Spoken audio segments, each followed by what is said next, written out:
Baik, Assalamualaikum warahmatullahi wabarakatuh. Sebelumnya, perkenalkan nama saya Rifa Fahmi Sidki dengan NPM 235001101 dari jurusan Agroteknologi kelas A. Di sini saya akan menerangkan tentang pergerakan unsur hara. Nah, sebelum masuk ke materi, kita harus mengenal terlebih dahulu apa sih itu unsur hara. Nah, unsur hara itu merupakan zat kimia esensial yang dibutuhkan tanaman untuk mendukung seluruh proses pertumbuhan dan perkembangannya, mulai dari pembentukan akar, batang, daun, bunga, hingga buah.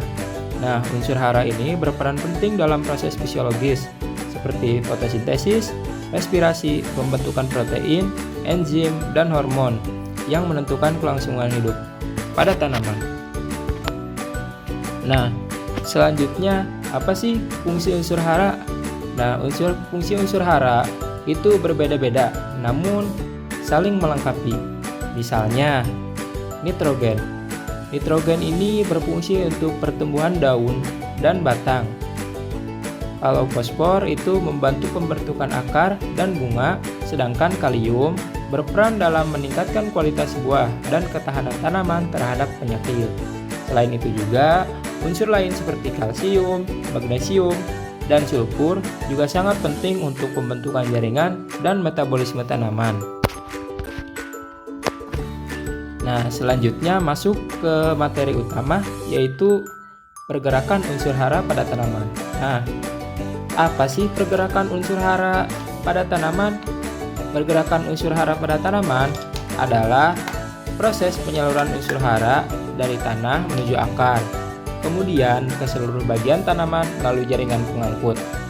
Proses ini sangat berperan penting karena akan menentukan efisiensi penyerapan dan pemanfaatan unsur hara oleh tanaman. Secara umum, pergerakan unsur hara ini dibedakan menjadi dua tahapan utama. Yang pertama, pergerakan di tanah, dan yang kedua, pergerakan di dalam tanah.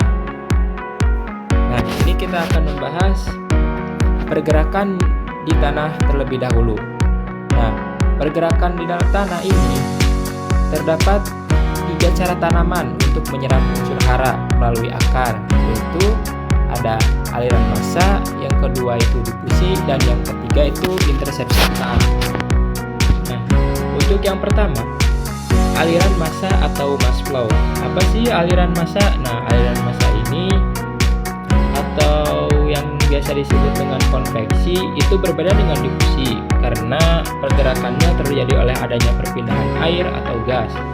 Proses ini terjadi oleh sifat-sifat fisika yang berbeda dari arah geraknya yang berbeda. Aliran massa, suatu zat dan larutan tanah akan bergerak dari daerah yang berair ke daerah yang lebih kering. Sedangkan difusi justru itu berlawanan, yaitu dari daerah yang berkonsentrasi tinggi ke yang berkonsentrasi rendah. Walaupun prosesnya berbeda, tetapi di dalam tanah berlangsung secara simultan atau bersama-sama. Nah, selanjutnya difusi. Nah, proses difusi ini menghasilkan gerak termal bebas dari suatu ion atau molekul. Suatu komponen yang tidak bermuatan akan bergerak dari larutan yang berkonsentrasi tinggi ke larutan yang berkonsentrasi lebih rendah. Laju perubahan dari konsentrasi larutan tergantung dari perbedaan konsentrasi awal dari dua volume larutan atau jarak dari keduanya.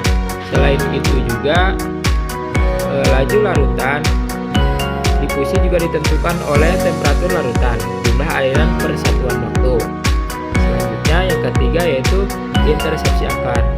Nah, intersepsi akar adalah proses penyerapan unsur hara oleh akar tanaman yang terjadi ketika ujung atau permukaan akar secara langsung bersentuhan dengan partikel tanah yang mengandung unsur hara.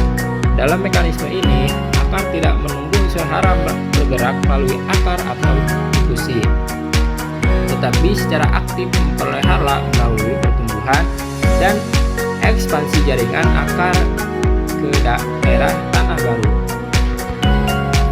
Nah, intersepsi akar juga juga terjadi karena akar tanaman terus tumbuh dan bercabang, sehingga mampu mengeksplorasi volume tanah yang lebih luas. Ketika akar baru menembus tanah, rambut-rambut akar yang halus akan menyentuh partikel tanah yang mengandung kation atau anion harta seperti kalsium, magnesium, dan amonium. Unsur-unsur ini kemudian diserap secara langsung oleh membran sel melalui proses pertukaran ion pada permukaan akar yang biasa disebut dengan rizosfer. Nah, selanjutnya masuk ke pergerakan yang di dalam tanaman. Setelah diserap akar, unsur hara akan bergerak melalui dua jalur, yaitu jalur pertama melalui xilem dan jalur kedua itu melalui flum. Nah, pergerakan melalui xilem. Unsur hara yang diserap oleh akar dari tanah seperti nitrogen, fosfor, kalium, kalsium, dan magnesium diangkut ke bagian atas tanaman melalui jaringan xilem bersamaan dengan aliran air atau transpirasi. Nah, gerakan ini bersifat satu arah atau unidireksional dari akar menuju daun. Proses ini sangat dipengaruhi oleh aktivitas transpirasi daun dan tekanan akar yang membantu mendorong larutan hara ke seluruh bagian tanaman. Nah, dan yang terakhir, pergerakan melalui flum. Setelah unsur hara dimanfaatkan dalam proses fotosintesis di daun, hasilnya berupa karbohidrat dan asam amino, dan senyawa organik lain akan ditranspirasikan ke bagian tanaman lain seperti buah, biji, batang, dan akar melalui jaringan flum. Nah, aliran ini bersifat dua arah atau bidireksional, tergantung pada kebutuhan energi dan pertumbuhan di setiap bagian tanaman. Oke, mungkin sekian pemaparan materi dari saya. Kurang lebihnya mohon maaf.